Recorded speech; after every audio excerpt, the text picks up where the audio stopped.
Gulat World, buong UAE ginulat.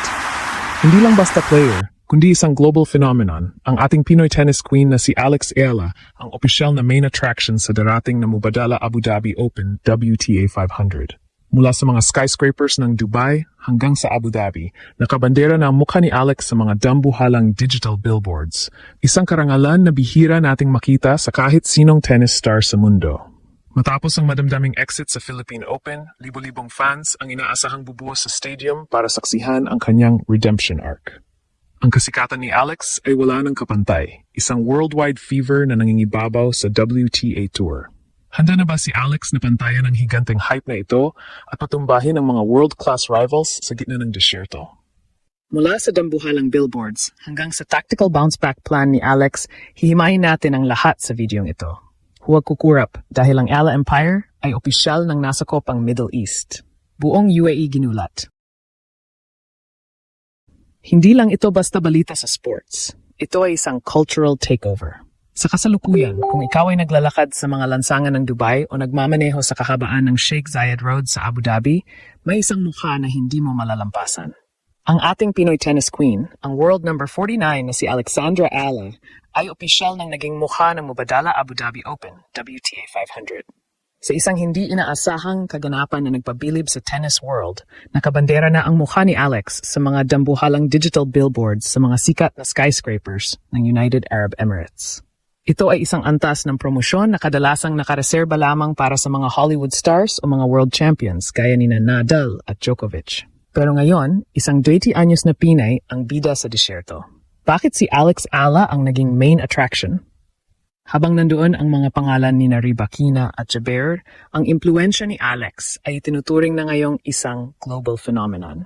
Ang kanyang kasikatan ay lumampas na sa mga boundaries ng tennis court. Sa UAE, kung saan naninirahan ang halos 1 milyong Pilipino, ang pagdating ni Alex ay tinuturing na isang pambansang okasyon. Hindi lang ito tungkol sa tennis, ito ay tungkol sa representasyon at pride.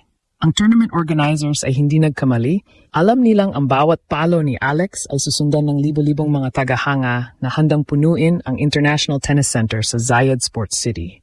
Ayon sa mga ulat, ang bentahan ng ticket ay biglang tumaas nang kumpirmahin ang pagsali ni Alex, at inaasahang ang stadium ay magiging sea of yellow and blue sa oras na tumapak siya sa court. Ngunit higit pa sa glitz at glamour ng mga billboards, ang tunay na kwento ay ang kanyang redemption arc.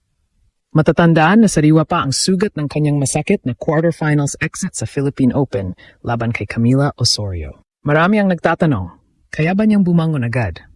Ang sagot ay makikita sa kanyang determinasyon na lumipad agad patungong Abu Dhabi. Imbes na magmukmok, pinili ni Alex na harapin ang mas matinding hamon sa isang WTA 500 event. Ito ang tatak ng isang tunay na kampeon, ang kakayahang gawing baitang ang pagkatalo para sa mas mataas na tagumpay. Ang online buzz sa Middle East ay nasa fever pitch.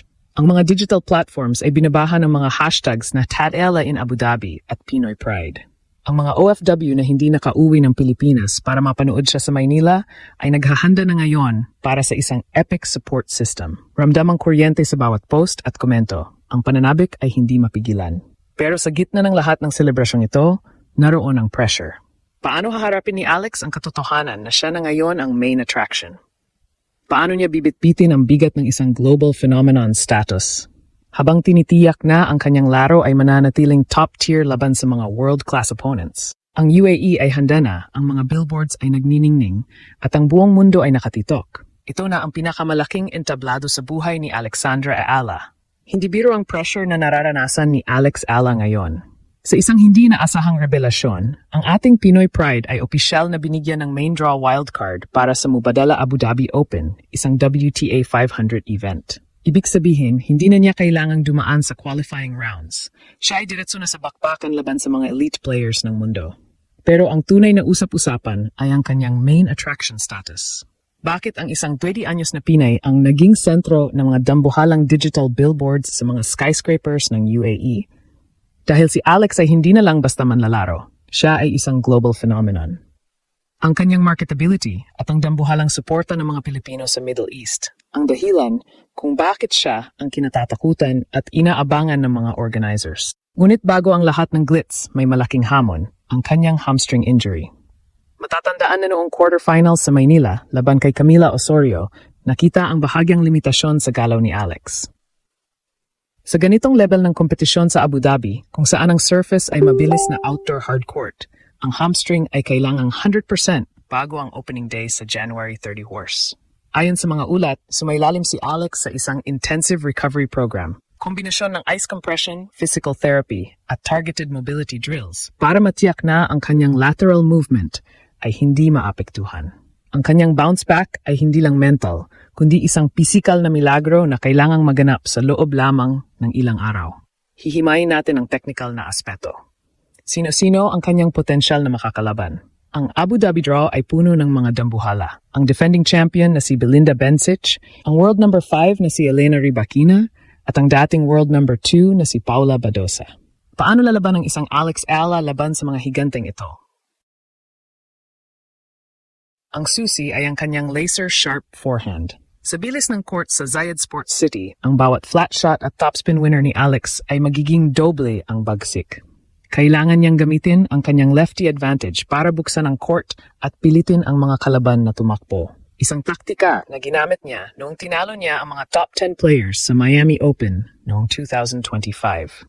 Bukod sa kanyang forehand, kailangang tutukan ni Alex ang kanyang first serve efficiency. Noong laban niya kay Osorio, ang kanyang 51% first serve rate ay naging butas para sa kalaban. Sa WTA 500, hindi ka pwedeng magbigay ng free points. Ang bawat double fault ay parang regalo sa mga elite players gaya ni Rybakina. Ang kanyang coach at team ay tutok ngayon sa pag-stabilize ng kanyang serve at pagpapatalas ng kanyang return game para ma-absorb ang lakas ng mga big hitters sa tour. Ang online buzz ay lalong uminit nang kumalat ang mga litrato ng billboards ni Alex sa Dubai. Para sa mga netizens, ito na ang katibayan na si Alex ay wala ng kapantay sa kasikatan. Global phenomenon bar none, ika nga ng isang international tennis writer. Ang libo-libong fans na inaasahang dadagsa sa stadium ay hindi lang manonood. Sila ang magsisilbing battery ni Alex. Ang hiyawan ng mga Pinoy sa Abu Dhabi ay kilalang overwhelming para sa mga karibal. Ito ang psychological warfare na bitbit ni Alex. Pero ang tunay na laban ay ang pag-rebound mula sa heartbreak sa Maynila. Ang pagpapakita ng mukha niya sa mga skyscrapers ay isang paalala. Si Alex Ala ay hindi basta-basta susuko. Ang kanyang quarterfinals exit sa Philippine Open ay nagsilbing wake-up call para mas pagibayuhin ang kanyang porma. Habang papalapit ang main draw, ang tensyon sa Abu Dhabi ay halos mahawakan muna. Ito na ang sandali kung saan ang skill ay sasabayan ng global fame. Kakayanin ba ni Alex na bitbitin ang bansag na main attraction at gawin itong main winner? Ang disyerto ay nag-aabang sa susunod na kabanata ng Ayala Empire.